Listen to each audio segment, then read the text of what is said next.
اب آئیے اس کے بعد بیان و خطابت کے اس ماحول میں لے چلتا ہوں جہاں سے آپ کے دل کی ترجمانی کی جائے، جہاں سے آپ کے جذبات کو جھنجھوڑا جائے۔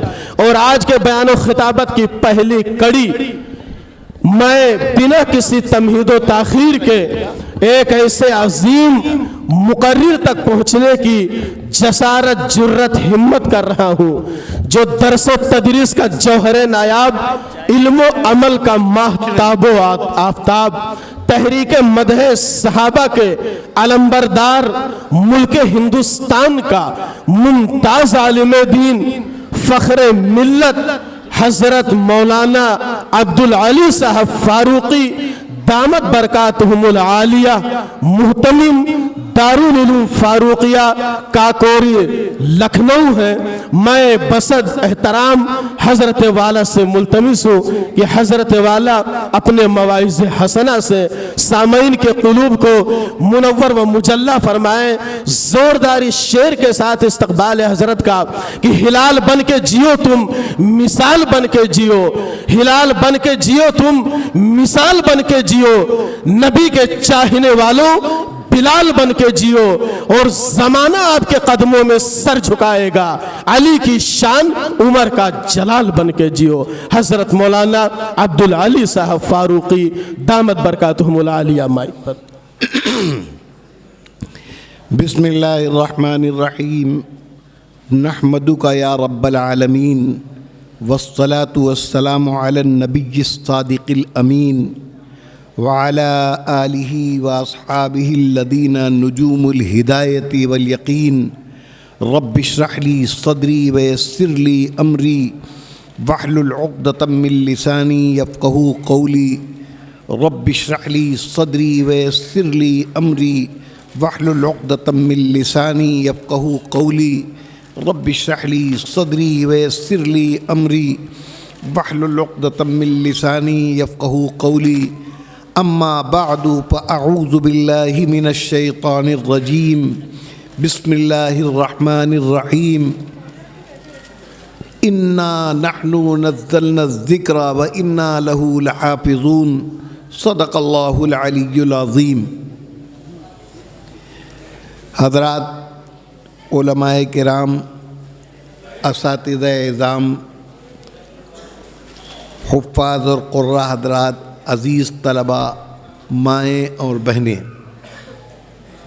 اللہ تعالیٰ کا یہ بہت بڑا انعام اور اس کا یہ بہت بڑا کرم ہے کہ اس نے ہمیں اور آپ کو دین کی نسبت سے ایک جگہ جمع ہونے کا موقع عطا کیا۔ بے شک زندگی میں، اور خاص طور سے لکھنؤ جیسے ایک بڑے شہر میں جتنے لوگ اس جگہ پر اکٹھا ہیں، اتنے لوگوں کا جمع ہونا، مل جانا کوئی بڑی بات نہیں۔ چھوٹی چھوٹی تقریبات اور چھوٹے چھوٹے عنوانات ہیں جن میں ہم لوگ اتنے لوگ، اس سے زیادہ لوگ جمع ہو جاتے ہیں، لیکن وہ ہمارا ملنا جلنا عام طور پر اپنی دنیا کے لیے ہوتا ہے، اور ہم خواب و خیال میں بھی اس کا تصور نہیں کر سکتے کہ ہمارے اس ملاقات اور ملنے جلنے میں ہماری آخرت کا بھی کوئی فائدہ ہے، کوئی ثواب بھی ہو، سوچتے بھی نہیں۔ اللہ اپنے کرم سے عطا فرما دے اور کوئی ہماری مجلس میں کوئی ایسی بات ہو جائے جو اللہ کو پسند آئے اور اللہ نواز دیں، وہ تو ایک الگ بات۔ لیکن مثال کے طور پر کسی کے یہاں ولیمہ ہے، کسی کے یہاں شادی ہے، کسی کے یہاں عقیقے کی تقریب ہے، یا اور کوئی سلسلے میں دعوت ہے، تو کوئی بھی یہ سوچ کے نہیں جاتا ہے کہ ہم ثواب کمانے جا رہے ہیں، پیٹ کمانے جا رہے ہیں۔ ہر آدمی یہ سوچ کے جاتا ہے۔ اب اللہ تعالیٰ کوئی ایسی بات کرا دے اس مجلس میں، ہم سے کوئی بات ہو جائے اور جو اللہ کو پسند آ جائے، اور اللہ اس کا اجر دے دی، ہے ان کا کرم، باقی تصور نہیں۔ لیکن یہ ایک ایسی محفل ہے کہ آپ میں سے ہر آدمی صرف دین کے نام پر آیا ہے۔ بے شک بے شک، صرف دین کے نام پر آیا، اور اس نسبت پر آیا ہے جس سے عظیم نسبت اس دنیا میں اس کائنات میں ہو ہی نہیں سکتی، کوئی نہیں سکتی۔ قاری مطلوب صاحب کی دعوت پر نہیں، یہ نہیں، یہ تو ایک بہانہ بنے، یہ تو اپنے لیے اور آپ کے لیے اور ہمارے لیے، جتنے لوگ جس حیثیت سے بھی اس محفل میں شریک ہوں، اللہ تبارک و تعالیٰ نے ان کو ایک ذریعہ وسیلہ بنایا۔ اللہ ہم کو اخلاص کی توفیق عطا فرمائے، قبول فرما لے، ہم سب کے ساتھ ان کو ہر چیز میں اجر ملتا رہے گا، آمین۔ وہ تو ایک الگ چیز۔ لیکن جو آپ آئے ہیں، میں پورے یقین کے ساتھ یہ بات کہہ سکتا ہوں کہ انہی نے جتنے لوگ یہاں بیٹھے اتنے اس سے دگنے لوگوں کو مدعو کیا ہوگا، اور اس سے چوگنے لوگوں تک اطلاع پہنچی ہوگی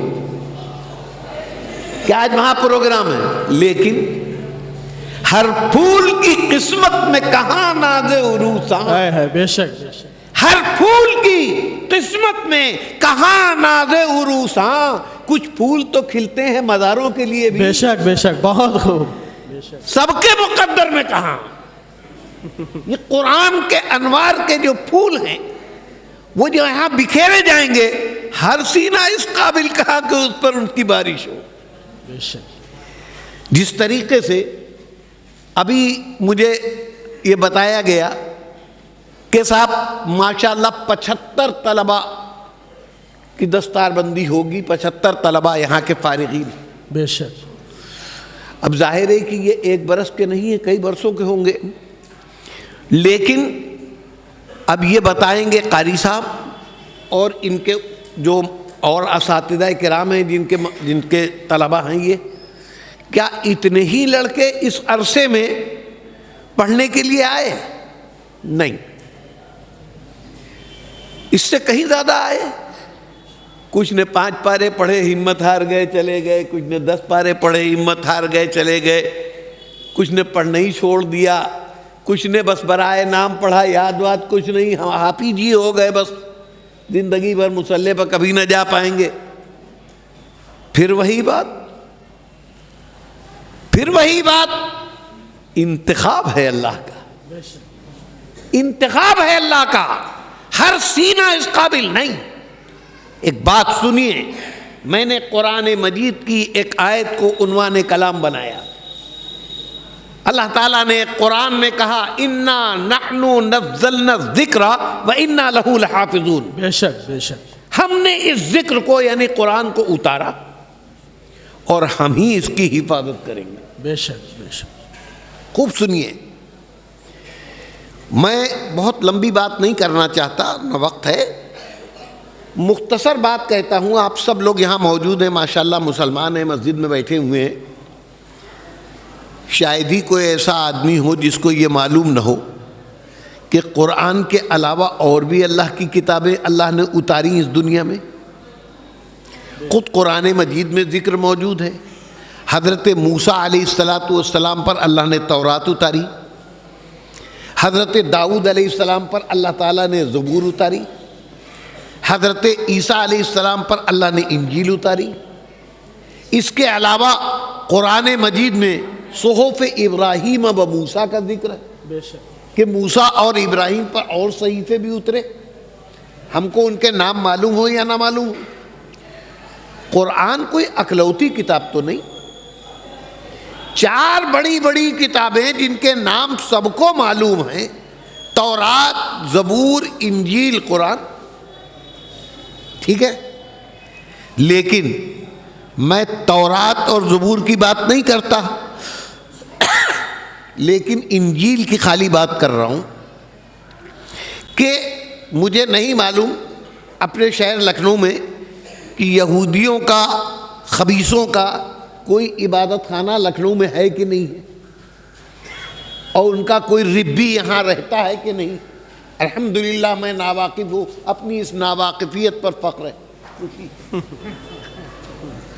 ہاں، اللہ کا شکر ہے، کرم تیرا کہ بے جوہر نہیں میں، بے شک، کرم تیرا کہ بے جوہر نہیں میں، غلام تغرلو سنجر نہیں میں، ہائے ہائے بے شک، جہاں بینی میری فطرت ہے لیکن، جہاں بینی میری فطرت ہے لیکن کسی جمشید کا ساغر نہیں میں۔ ہائے ہائے کیا بات، بے شک بہت، اس کی نوازش ہے، اس کا کرم، تو میں ناواقفیت پر فخر کرتا ہوں۔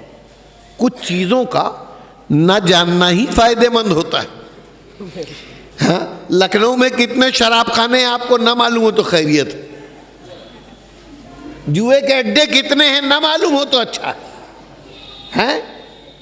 تو اگر ہم کو یہ واقفیت نہیں ہے تو ہم اس پہ بھی خوش ہیں کہ کوئی ربی ہے یہاں کہ نہیں، ان کا کوئی عبادت خانہ ہے کہ نہیں۔ لیکن عیسائیوں کے گرجا گھر تو موجود ہیں اور ان کی تعداد بھی زیادہ ہے۔ لکھنؤ میں لال باغ میں ان کا دعا کا گھر موجود ہے۔ اللہ کا کرم، اللہ کا احسان ہے کہ اللہ تعالیٰ نے مجھے وہاں حاضر ہو کر صنم قدے میں اذان دینے کا موقع بھی دیا۔ ماشاءاللہ، اللہ نے مجھے وہاں پہنچایا۔ میرے ایک دوست تھے، انتقال ہو گیا، اللہ ان کی مغفرت فرمائے، ماجد بھائی ہمارے، آمین۔ وہ ان کا الیکٹرک کا ٹھیکہ، اس میں الیکٹرک کا کام انہی کا تھا، پورا ٹھیکہ تھا۔ تو ان کے یہاں ہر 3 مہینے پر، اب معلوم نہیں سلسلہ ہے کہ نہیں، یہ کم سے کم 15-20 سال پہلے کی، 15 سال تو کم سے کم ہو ہی گئے ہوں گے، پہلے کی بات ہے کہ اس وقت ان کے یہاں ہر 3 مہینے پر ایک وہ نشست کرتے اپنے یہاں، تو اس میں ہر مذہب کے نمائندے کو بلاتے، ہندوؤں کے بھی، جینیوں کے بھی، بودھسٹوں کے بھی، مسلمانوں کے بھی، جو معروف مذاہب ہیں ان کے 5, 7, 8 نمائندے بلائے جاتے ہیں، اور اس میں وہ اپنے عیسائیوں کو بھی جمع کرتے اور مسلمانوں کو بھی دعوت دیتے، اور ہر مذہب کے لوگوں کو ایک اچھا سا اجتماع ہوتا ہے۔ اس میں ہر مذہب والے کو اپنے مذہب کی عظمت اور اہمیت بیان کرنے کا موقع دیا جاتا ہے کہ آپ اپنے مذہب کی خصوصیات اور خوبیوں کو بیان کیجیے، تاکہ عام لوگوں کے سامنے یہ بات کھل کر آئے کہ اسلام کی کیا خوبیاں ہیں، اور ہندو دھرم کی کیا خوبیاں ہیں، اور جین دھرم کی کیا خوبیاں ہیں، اور بودھ دھرم کی کیا خوبیاں ہیں، لوگوں کو یہ معلوم۔ اس سلسلے میں میرے وہ ماجد بھائی نے میرا نام وہاں پرپوز کیا، تو ان لوگوں نے مجھے منظور کر لیا اور مجھے دعوت دی۔ تو میں جب پہنچا تو میں نے کہا بھائی ترتیب کیا ہوگی بیان کی،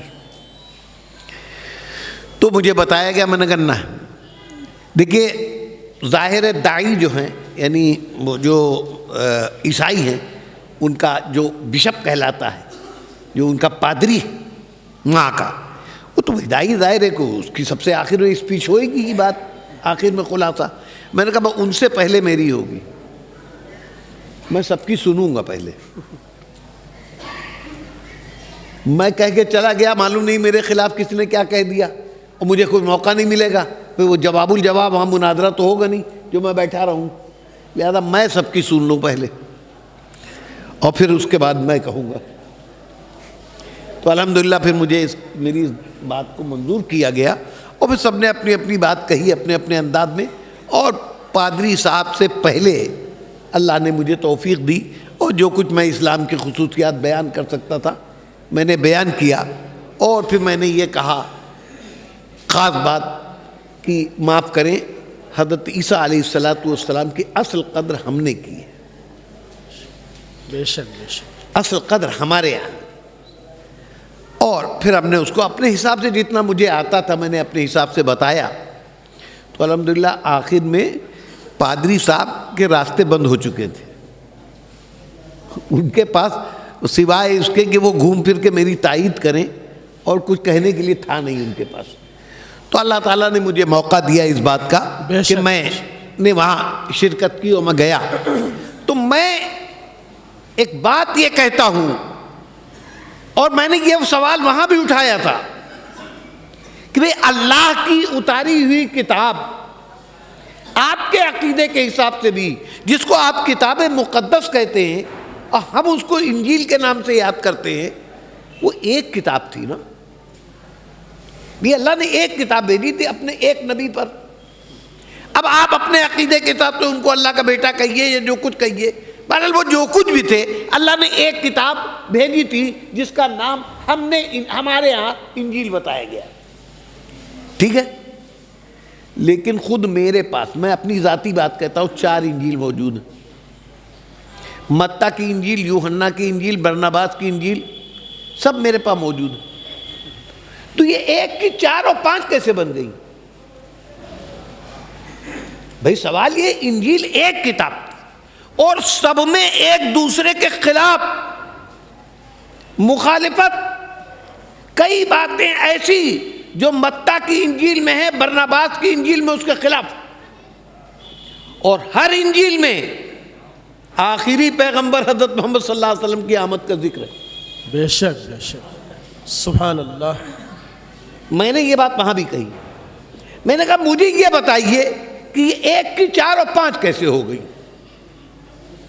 اور ظاہر ہے کہ آپ بھی یہ کہنے پر مجبور ہیں کہ 4 میں سے کوئی ایک ہی ہوگی اصلی، باقی 3 تو جعلی ہیں۔ وہ کون سی ایک ہے وہ آپ ہم کو متعین کر کے بتا دیجیے۔ کوئی جواب نہیں تھا ان کے پاس، کہیں گے کیا؟ موجود میرے پاس خود موجود ہے ذاتی طور پر، تو کیسے کیا ہوگا؟ تورات کا کوئی نسخہ دنیا میں ہم کو معلوم ہی نہیں ہے بھی کہیں، زبور اس سے بھی زیادہ ناپید، نہیں معلوم جی۔ پولس نام کا ایک شخص تھا یہودی، حضرت عیسیٰ علیہ السلام کے دنیا سے رخصت ہونے کے بعد ہمارے عقیدے کے مطابق حضرت عیسیٰ علیہ السلام کو اللہ نے سولی پر سے اٹھا کے 4تھے آسمان پہ پہنچا دیا، اور وہ قیامت سے پہلے اب آئیں گے، یہ ہمارا عقیدہ ہے۔ ان کے عقیدے کے مطابق سولی دے دی گئی، سولی پر چڑھ گئے، ٹھیک ہے، جو کچھ بھی ہو، یہی اسی لیے وہ سولی کا نشان۔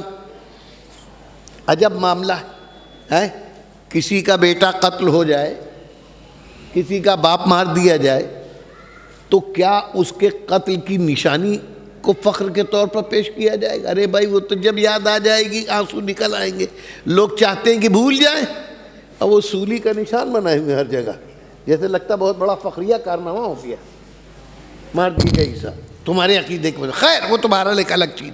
کہنے کا مطلب میرے یہ ہے کہ قرآن واحد کتاب ہے، بے شک بے شک، اللہ نے کتابیں اتاری، تورات بھی، انجیل بھی، ہمارا ایمان ہے، ہمارا عقیدہ ہے، قرآن میں موجود ہے۔ ہمارا کلمہ کیا ہے؟ آمنت باللہ وملائکتہ وکتبہ ورسلہ، بے شک بے شک، یہ ہے ایمان مفصل۔ کیا؟ میں اللہ پر ایمان لایا، اس کے تمام فرشتوں پر ایمان لایا، اس کی تمام کتابوں پر ایمان لایا، اس کے تمام رسولوں پر ایمان لایا۔ بے شک بے شک۔ اگر کوئی شخص یہ کہہ دے کہ میں قرآن پر تو ایمان رکھتا ہوں لیکن مثال کے طور پر تورات پر میرا ایمان نہیں، تو وہ مومن نہیں ہو سکتا۔ اللہ کی اتاری ہوئی کتاب یہ الگ بات ہے کہ جو اللہ نے اتاری تھی اس تورات پر ہمارا ایمان ہے، جو اللہ نے اتاری تھی اس انجیل پر ہمارا ایمان ہے، جو اللہ نے اتاری تھی اس زبور پر ہمارا ایمان ہے۔ بے شک جی آج آپ کے پاس کیا ہے ہم نہیں جانتے، جو اللہ نے اتاری، لیکن اس کے بغیر آپ مسلمان نہیں ہو سکتے، مومن نہیں ہو سکتے، ہے نا؟ تو اس کا مطلب یہ ہے کہ قرآن کے ساتھ ساتھ ہم ساری کتابوں پر ایمان رکھنے والے لوگ ہیں، بے شک بے شک، سب ساری کتابوں پر، اور یہ ہمارے ایمان کا جز ہے۔ جن نبیوں پر کتابیں اتاری گئیں ان نبیوں پر بھی ہمارا ایمان ہے، لیکن صرف ایک کتاب قرآن کے علاوہ کوئی اور کتاب موجود بھی ہے دنیا میں، اور قرآن اپنے ایک ایک لفظ، ایک ایک حرف، ایک ایک نقطے، ایک ایک زبر زیر کے ساتھ، یہ 75 بچے ماشاءاللہ حفظ قرآن کر رہے ہیں، ان کے اساتذہ ہوں گے نا، قاری صاحب ہیں ہمارے، اور بچے ہیں ان کے استاد لوگ ہوں گے۔ ظاہر ہے ہمارے مدرسوں میں اللہ کا شکر ہے ابھی خیریت ہے کہ ہمارے ہاں استاد اور شاگرد کا فرق معلوم ہے، ہم لوگ کالج والے لوگ نہیں ہیں، ہم نے تو وہ رنگ بھی دیکھا ہے، ہمیں معلوم ہے کہ وہاں بھی کیا ہوتا ہے، وہاں کا رنگ ڈھنگ بھی ہم کو معلوم ہے، اس لیے وہ کوئی نئی چیز ہمارے لیے نہیں ہے. تو ہم نے وہاں کا بھی مزہ دیکھا, یہاں کا بھی مزہ دیکھا. یہاں آج بھی الحمدللہ طالب علم اور استاد کے درمیان ایک رشتہ ہوتا ہے. بے شک بے شک. اور طالب علم بسا اوقات ایسا ہوتا ہے, مدرسے کے استاد ہیں, حافظ صاحب ہیں, زیادہ تجوید ہیں, قاری صاحب ہیں, ان کے یہاں بچے نے پڑھا اور حافظہ کیا ان سے, اس کے بعد وہ گیا آگے اور ترقیاں ہوئی, وہ عالم ہو گیا, وہ مفتی ہو گیا, اور انگریزی تعلیم حاصل کی, وہ بہت بڑا عالم علامہ ہو گیا. لیکن اگر اس کے اندر سعادت ہے تو وہ اپنے ان حفظ کے استاد کے سامنے ہمیشہ جھک کے آئے گا. بے شک بے شک بے شک, بہت قیمتی بات. وہ جھک کے آئے گا. مجھے اپنے استاد مرحوم حافظ سید علی صاحب رحمۃ اللہ علیہ, جن سے میں نے حفظ کیا تھا قرآن مجید, ان کی بات یاد ہے. میں دارالعلوم دیوبند سے جب فراغت کے بعد آیا, میرے بھانجے مرحوم اللہ مولانا عبد المنان اور میرے چھوٹے بھائی, ابھی ان کا انتقال ہوا جون میں, مولانا عبد الولی, یہ دونوں پڑھ رہے تھے ان کے پاس. میں وہاں سے آیا دارالعلوم سے, تو میں حسب معمول حافظ صاحب سے ملنے گیا. کینسر کے مریض ہو چکے تھے, گلا بالکل رن چکا تھا.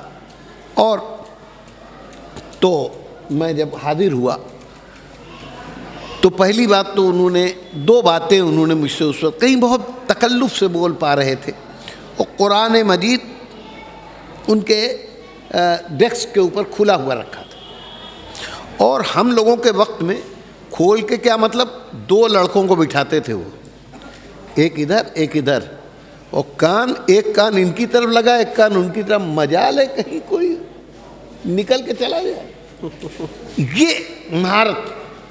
اور اس وقت یہ تھی کہ قرآن آگے رکھا ہوا ہے, سن رہے ہیں لڑکے کے. مجھ سے فرمایا ایک بات تو یہ کہ اپنے بھائی بچوں کو ہٹا لو میرے پاس سے, کسی اور کے یہاں داخل کرا دو. میں نے کہا کیوں؟ کہنا لوگ کہتے ہیں مجھے یاد نہیں رہ گیا. تو کیا فائدہ بلا وجہ ایسے یاد؟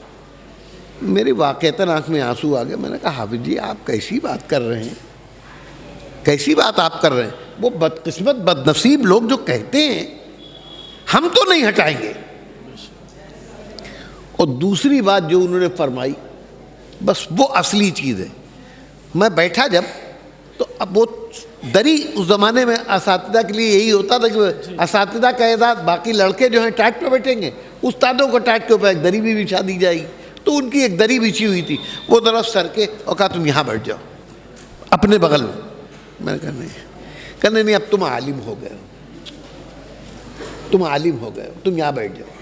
میری زبان سے اللہ نے ایک جملہ نکلوایا, اور وہ سن کر حافظ جی بھی بے قرار ہو گئے, مجھے بھی. میں نے کہا حافظ جی میں کچھ بھی ہو جاؤں, میری جگہ آپ کے پیروں ہی کے پر رہے گی. بے شک بے شک, بہت خوب, بے شک. میری جگہ آپ کے پیروں پر. بس بے قرار ہو گئے, لپٹا لیا, اور پھر جو بھرپور دعائیں دی, جو دعائیں دی وہ کام آ رہی. میں اکثر اپنے طالب علموں سے, اپنے بچوں سے یہ کہتا ہوں کہ میں خدا کو گواہ کر کے کہتا ہوں, اللہ کے گھر میں بیٹھ کے قسم کھا کے کہتا ہوں, خود میرے مدرسے میں مجھ سے کہیں زیادہ قابل پڑھے لکھے لوگ رہے.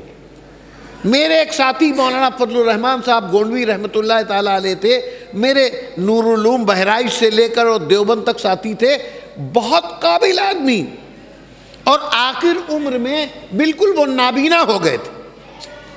اور ہدایہ اور شرع عقائد اور میبزی, یہ کتابیں وہ نابینا ہونے کی حالت میں طالب علم پڑھتا تھا, عبارت تو پڑھاتے تھے. اتنے قابل آدمی تھے. میں ان کے سامنے کوئی حیثیت نہیں تھی, مگر ان کو بس میں ہی جانتا ہوں یا ان کے شاگرد جانتے ہیں. مجھ کو ان سے زیادہ شہرت ہے میری, مجھ کو لوگ زیادہ جانتے ہیں. کیوں؟ میں کہتا ہوں اس میں میری کسی قابلیت کا دخل نہیں ہے, صرف میرا سرمایہ میرے اساتذہ کی دعائیں, میرے بڑوں کی دعائیں. وہ مجھ سے خوش گئے اس دنیا سے, اللہ اس لیے نواز رہا ہے. میرے پاس کچھ بھی نہیں, اللہ اپنے گدھے کو دافران کھلائے کہ تھی باپ کا اجارہ, بس یہ ہے. تو آج بھی مدرسوں میں الحمدللہ یہ ماحول ہے. میں یہ بات کہتا ہوں کہ قرآن, اللہ تعالیٰ نے فرمایا کہ ہم نے اس ذکر کو اتارا، ہم اس کی حفاظت کریں گے۔ تورات اللہ نے اتاری، کوئی گارنٹی نہیں لی، ٹائم باؤنڈ۔ تورات والے نبی کے بعد دوسرا نبی آئے گا، دوسری کتاب آئے گی، تورات کا پیریڈ ختم۔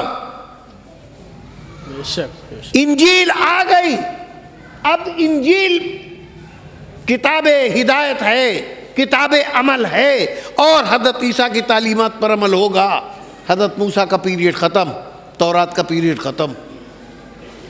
انجیل کے بعد آخری کتاب آخری نبی لے کر آئے، اب نہ کوئی نبی آئے گا نہ کوئی کتاب آئے گی، اس لیے یہ قیامت تک کے لیے بے شک بے شک قرآن۔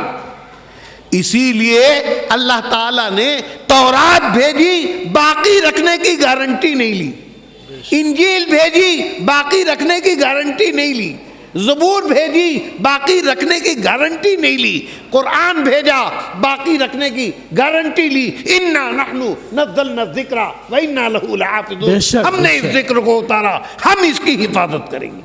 بے شک اب کوئی چھین پائے گا؟ اب دیکھیے، آپ کے پاس جب کوئی قیمتی چیز ہوتی ہے، مثلا پیسہ ہے، روپیہ ہے، یا عورتوں کو اپنے زیور بڑے عزیز ہوتے ہیں، عورتیں خواتین موجود ہیں یہاں ماشاءاللہ، سب سے زیادہ ان کو اپنے زیور سے پیار ہوتا ہے، تو وہ اپنے زیورات یا روپیہ پیسہ کہاں رکھتی ہیں؟ گھر میں مثال کے طور پر تھوڑی دیر کے بہت ساری چیزیں ہوتی ہیں، ان میں پتیلی اور بھگونا اور گرستی کے سامان ہوتے ہیں، بالٹی سالٹی یہ رکھ دی، یہاں رکھ دیا، وہاں رکھ دیا، ٹھیک ہے، اور ناک کی ایک کیل، اس کو بھی ایسے ہی رکھ دیا جاتا ہے، مخمل کی وہ ایک ڈبیا مخملی، اس میں رکھ کر کے اس کو بند کر کے، اور سنار کے ہاں جائیے لینے تو وہ بڑے پیکنگ خصوصاً، اور اس کے ساتھ ایک پرس بھی اس میں رکھ کر کے، عورت بھی بڑے حفاظت سے اپنے پرس میں رکھ کے، اور جب استعمال کرے گی تو کرے گی، اور جب اتارنا ہوگا تو اس کو اتار کر اپنے پاس جو سب سے عمدہ جگہ ہوگی سیف میں، اس کے اندر جو لاکر ہوگا اس کے اندر وہ رکھے گی۔ بے شک وہ بھگونا نہیں ہے نا۔ آپ پیسہ ہے، روپیہ ہے، بہتر سے بہتر جگہ رکھنے کی کوشش، جو آپ کے لیے قابل اعتماد ہو، جس جگہ پر آپ کو اطمینان ہو کہ یہاں ہمارا یہ سامان محفوظ رہے گا، اس جگہ کے اوپر جی رکھتے ہیں آپ، حفاظت کی غرض۔ ہوتا ہے یہی کہ نہیں ہوتا ہے؟ اللہ میاں نے کہا ہم اس قرآن کو اتارنے والے ہیں، ہم ہی اس کی حفاظت کریں گے۔ بے شک اب اللہ میاں کیسے حفاظت کریں گے؟ ان کے بھی تو لاکر ہیں، ان کی بھی تو سیف ہے۔ یہ حفاظ قرآن کے سینے ہیں جو اللہ کے لاکر اور اللہ کی تجوریاں ہیں۔ اللہ اپنا کلام کو یہاں رکھ کر محفوظ کر رہا ہے۔ یہ ہے بھائی میرے، یہ آپ حضرات سب بیٹھے، اتنے لوگ بیٹھے، سب نورانی چہرے والے لوگ مسجد کے اندر بیٹھے ہوئے ہیں، بظاہر پکے پکے مسلمان معلوم ہو رہے ہیں، ٹھیک ہے، لیکن میرے بارے میں آپ یا آپ کے بارے میں میں، کوئی یہ کہے کہ قسم کھا کے کہیے کہ اللہ کے رجسٹر میں بھی ان کا نام مومن کی حیثیت سے لکھا ہوا ہے، اللہ کے رجسٹر میں کے حساب سے بھی یہ مومن ہے کسی کے اوقات کے کہہ پائے ہے؟ بھائی لگتا ہے، شکل صورت بتا رہی ہے، لباس وضع قطع بتا رہا ہے، طور طریقہ بتا رہا ہے کہ یہ مومن ہے، مسلمان ہے، اللہ ان کا ایمان پر خاتمہ کرے تو یہ مومن۔ آخر کس کا کیا ہوگا کچھ نہیں کہا جا سکتا ہے۔ انما الاعمال بالخواتین، اعمال کا دار و مدار خاتمے پر ہے۔ بے شک بے شک جی، لیکن جس کے سینے میں اللہ نے قرآن اتار دیا، جو قرآن کا واقعی حافظ ہو گیا، قسم کھا کے گارنٹی کے ساتھ کہا جا سکتا ہے کہ خدا کی قسم یہ مومن ہے۔ اللہ کیوں؟ اس لیے کہ اللہ کا یہ فیصلہ ہے، عزت والا عظمت والا کلام اسی کے سینے میں رکھا جائے گا جس کے سینے میں ایمان ہوگا. بے شک بے ایمان کے سینے میں کبھی قرآن محفوظ نہیں رہ بے سکتا. شک. یاد رکھیے گا, کسی قادیانی کو آپ حافظ قرآن نہیں پائیں گے, کسی رافضی کو آپ حافظ قرآن نہیں پائیں گے. جس کا ایمان قرآن پر نہ ہو وہ کبھی بھی حافظ ہو ہی نہیں سکتا. بے شک بے شک. اس لیے یہ 8 سال کا 10 سال کا بچہ جب حافظ قرآن کی حیثیت سے پیش کیا جاتا ہے تو اس کا مطلب یہ ہے کہ اس کے سینے کو اللہ نے ایمان کے لیے چن لیا ہے, اس لیے کہ اس کے سینے کو اللہ نے اپنی تجوری بنایا. میرے عزیزوں, میرے بھائیوں, بس کہنے والی بات یہی ہے. دیکھیے, دنیا کے جتنے بھی علوم, دنیا کی جتنی بھی کتابیں, کسی کتاب کے لیے اللہ تبارک و تعالیٰ کی طرف سے کوئی کوالیفیکیشن مقرر نہیں, کوئی معیار مقرر نہیں. ہم آپ اپنی نظروں سے دیکھ رہے ہیں, دادا جن کے ہمارے گھر میں کماتے تھے, لیٹرین اٹھاتے تھے, پاخانہ, پہلے کھڈی والے پاخانے ہوتے تھے نا, تو اٹھانے آتے تھے. ان کے پوتے آج جج بنے بیٹھے, ان کے پوتے آج مجسٹریٹ بنے بیٹھے.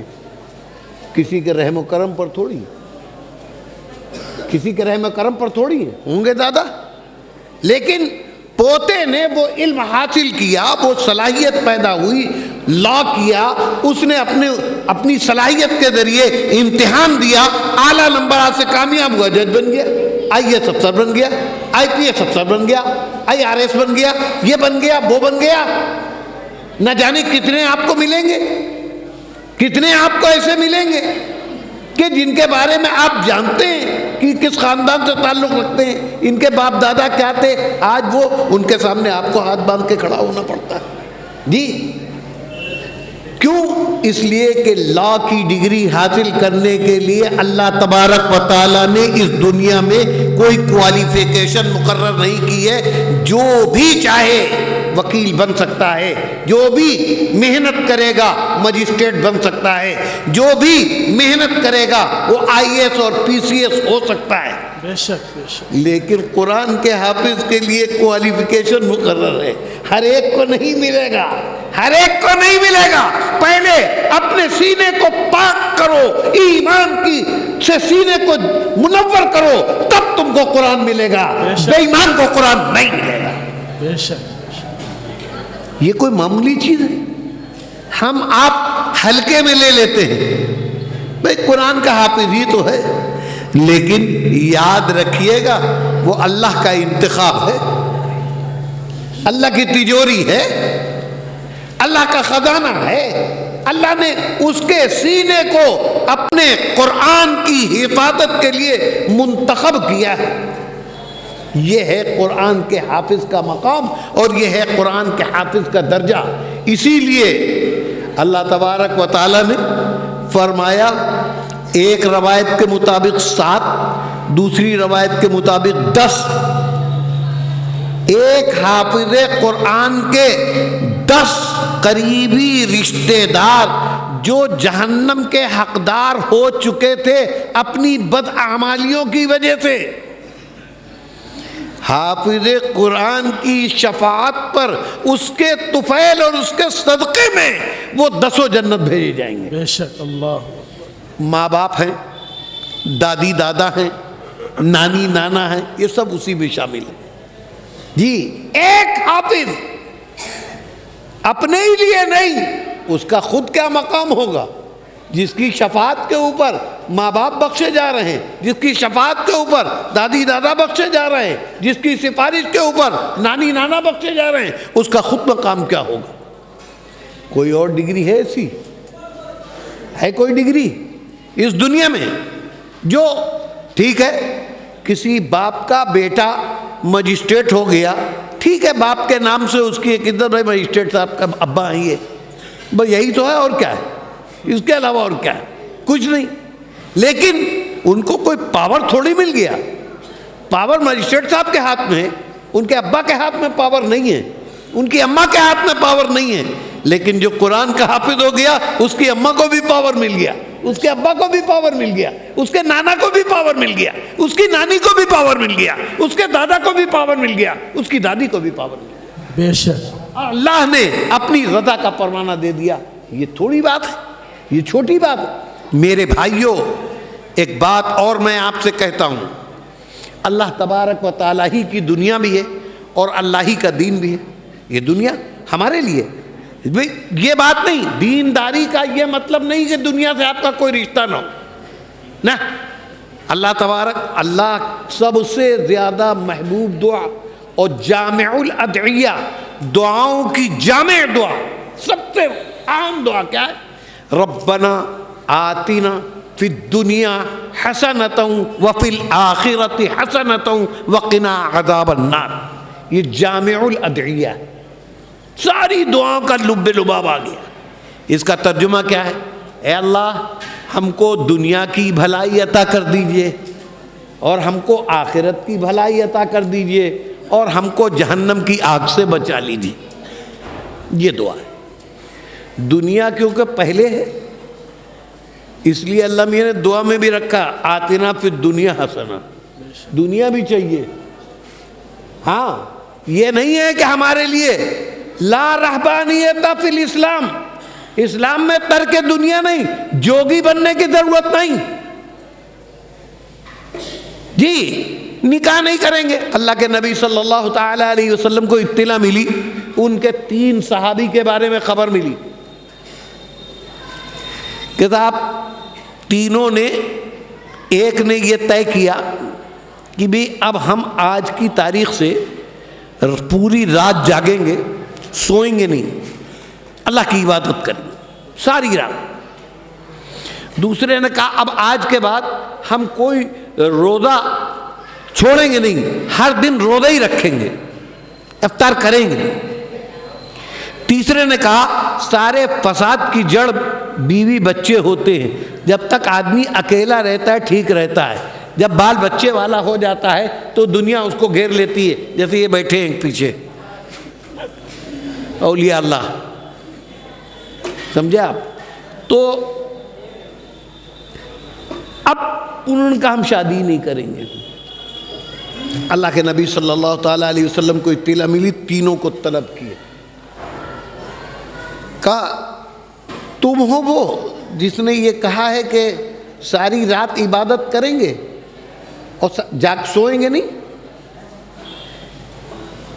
کہا جی حضور. کہا تو کیا تم مجھ سے بھی آگے نکلنا چاہتے ہو؟ میں تو رات میں عبادت بھی کرتا ہوں, سوتا بھی ہوں, مجھ سے بھی آگے نکل جاؤں گے.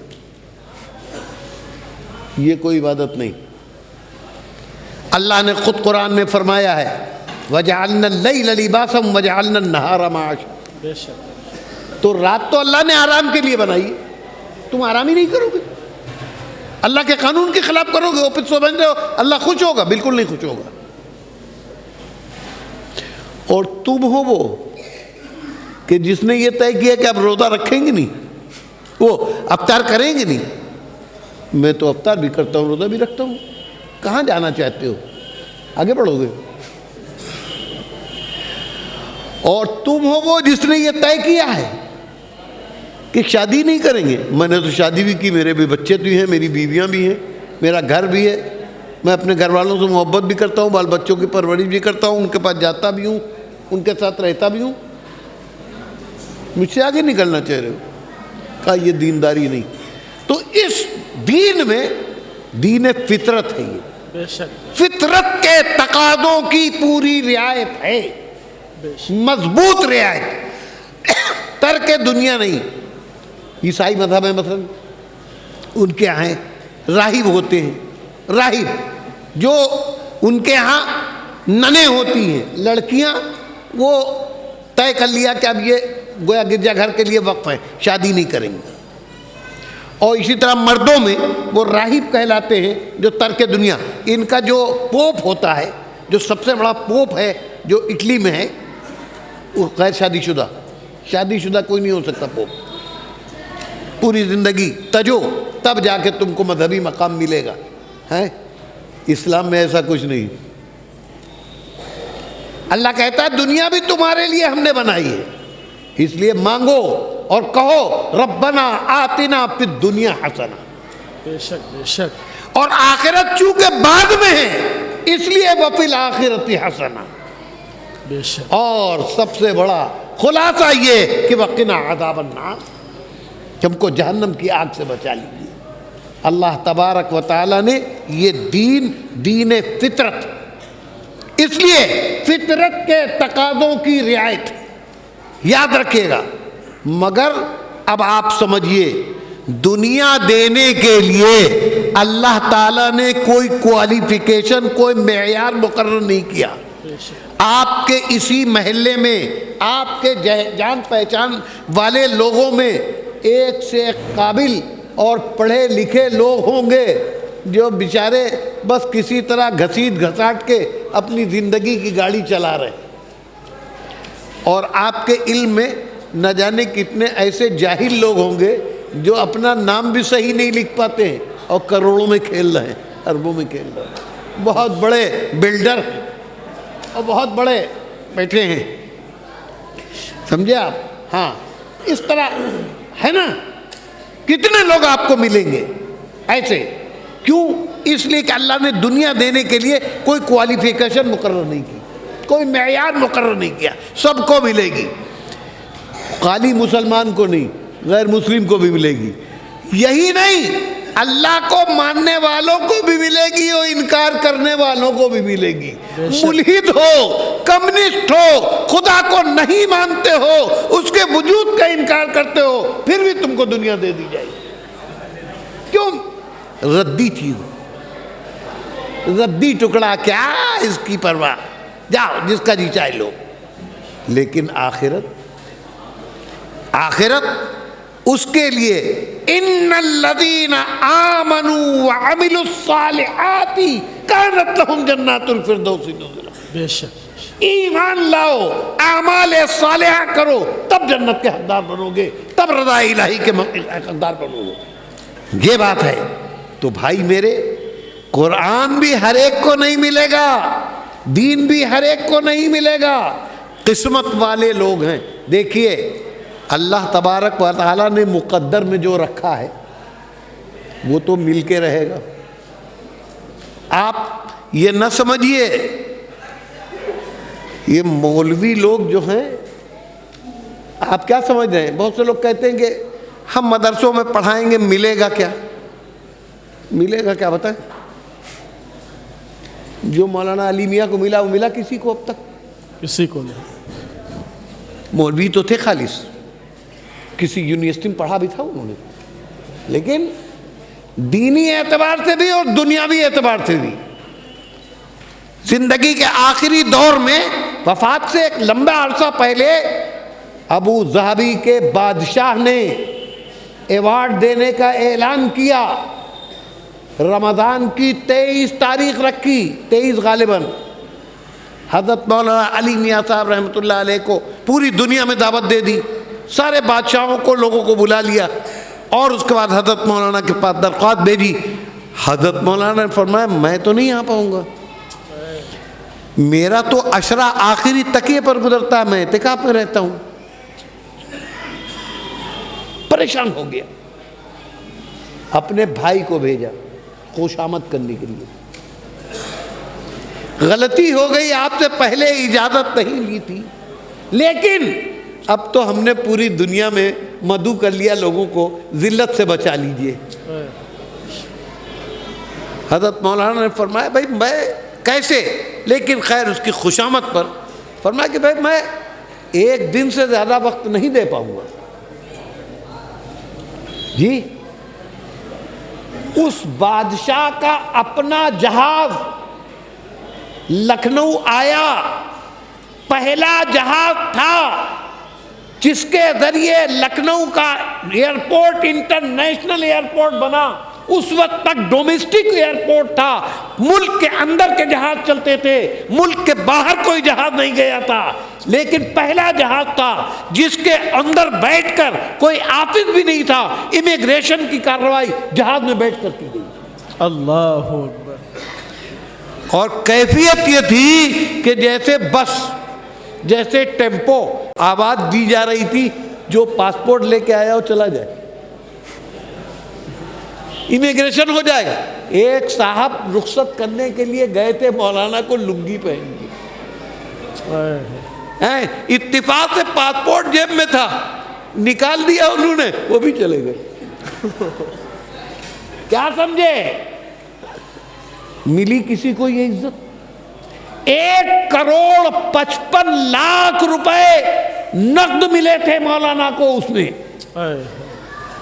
اور جو ایوارڈ ملا تھا وہ تو تھا ہی۔ آنے کے بعد ایک پیسہ بھی اپنے پاس نہیں رکھا، پورا سارا پیسہ مدارس کو بانٹ دیا۔ اللہ 50 لاکھ روپے سنا کہ ندوے کو دیے، اور باقی سارے مدارس کو خود مولانا نے اس وقت کے اپنے اکابر کی خدمت میں جا جا کر اپنی ہاتھ سے ہدیہ پیش کیا، اور 10,000 روپے ہمارے مدرسے کو ملے۔ ماشاء اللہ، جی سمجھے؟ یہ تو ہوئی دنیا کی بات، بے شک۔ اور آخرت کے اعتبار سے بلندی کی بات دیکھیے، کعبہ مکرمہ کی تعمیر جدید، اس کی رنگ روغن اور سب ہوا انتظام، کعبے کو بند کر دیا گیا، بند کر دیا گیا، اندر داخلہ ممنوع، پورے سب ہر طرف سے۔ جب پہلی مرتبہ سب صفائی اور ستھرائی اور آرائش اور تزئین کے بعد کھولا گیا کعبے کو، تو اللہ کے نبی صلی اللہ تعالیٰ علیہ وسلم نے جس خاندان کو چابی دی تھی یہ کہہ کر کہ لو ہمیشہ کے لیے، اس وقت سے لے کر آج تک کعبے کی کنجی اسی خاندان میں چلی آ رہی ہے، بے شک۔ بادشاہ کے پاس نہیں رہتی۔ وہ اس وقت کا متولی حضرت مولانا کی خدمت میں آیا اور اس نے کہا آپ اپنے ہاتھ سے کعبے کا تالا کھولیے۔ اللہ، بادشاہ کھڑے ہوئے تھے، بڑے بڑے علماء کھڑے ہوئے تھے، خود سعودیہ کا بادشاہ کھڑا ہوا ہے، لیکن ایک فقیر ہے جو کعبے کی دروازے کنجی کھول رہا ہے۔ ملا کسی کو یہ اعزاز؟ کسی ہیں؟ مولانا علی میاں مولوی تو تھے ہماری طریقے کے، ہیں ہماری طرح کے تو تھے، اور کیا خاص بات تھی؟ جن لوگوں نے دیکھا ہے ان کو اپنی آنکھوں سے وہ پہچانتے ہیں، وہ پہچان دیکھ کے بتائیں، ان کو یاد ہوگی ان کی شکل۔ اور ایک مولانا علی میاں میں نے نام دے لیا ہے، آج بھی ایک سے ایک مولوی ہمارے پڑھن میں، چاہے اثر رسوخ کی بات لے رہی ہے چاہے مال و دھن کی، کنارے ڈال دیں۔ جی کیا سمجھ رہے ہیں آپ؟ کیا سمجھ رہے ہیں آپ؟ تو دنیا دینے کے لیے اللہ کو دینا ہوگا، اگر دنیا تو یہ نہیں ہے کہ تم حافظ ہو جاؤ گے۔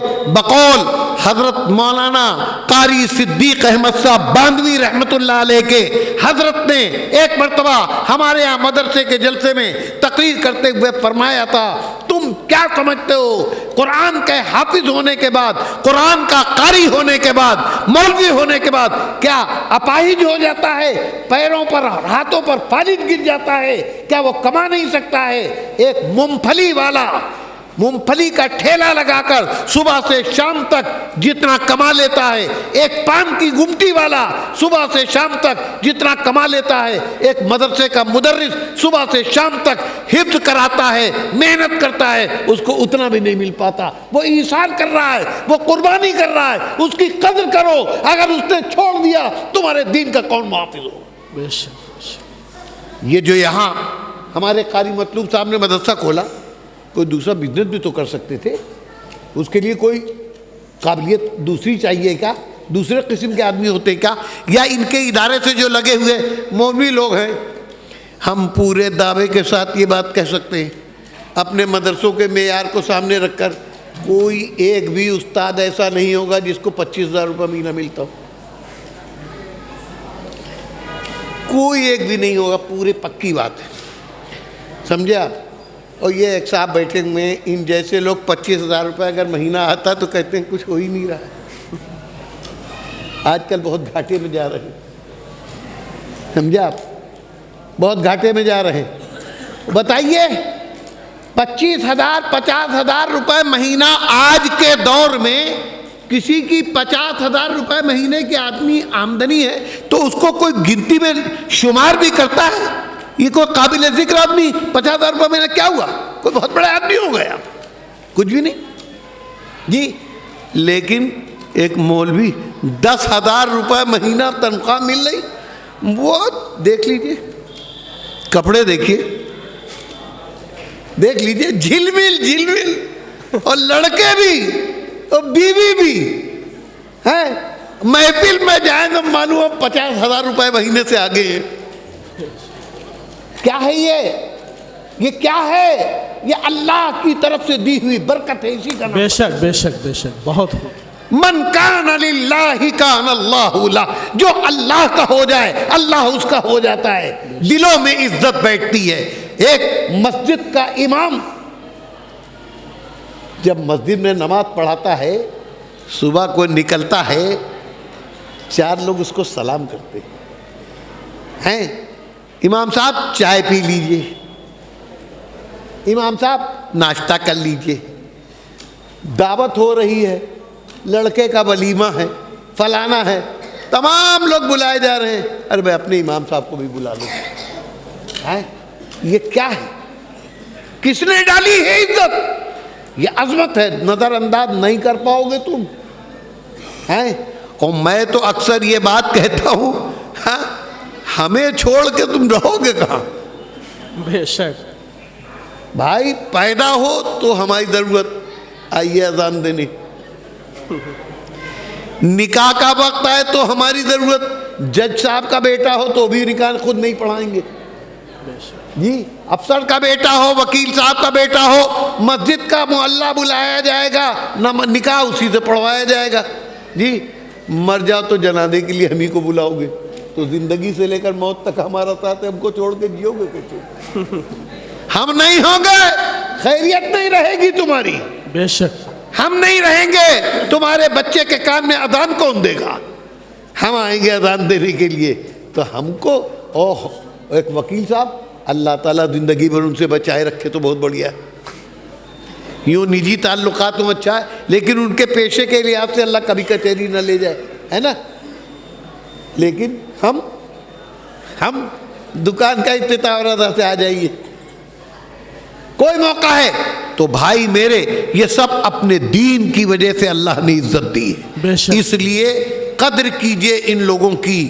اور بقول حضرت قاری صدیق صاحب باندھوی رحمۃ اللہ تعالی علیہ کے، کہ اگر ان کے دل میں دنیا سما گئی اور انہوں نے یہ طے کر لیا کہ تم ان کو نظر انداز کر رہے ہو، تو یاد رکھنا کہ پھر تمہاری نسلوں کی دین کی حفاظت، تمہاری مسجدوں میں اذان دینے والے نہیں بچیں گے، تمہاری نماز جنازہ پڑھانے والے نہیں ملیں گے. اللہ تبارک و تعالی ہم کو کہنے سننے سے زیادہ عمل کرنے کی توفیق عطا فرمائے، اور ان بچوں کو، ان کے والدین کو، ان کے سرپرستوں کو، ان کے اساتذہ کو، اور سب سے بڑھ کر اس مدرسے کو جو ان بچوں کی تعلیم کے لیے ذریعہ بنا، اللہ سب کو قبول فرمائے، سب کی حفاظت فرمائے، ہر شر اور فتنے سے ہمارے مدارس کی، ہمارے علماء کی، ہمارے حفاظ کی، ہمارے قراء کی حفاظت فرمائے.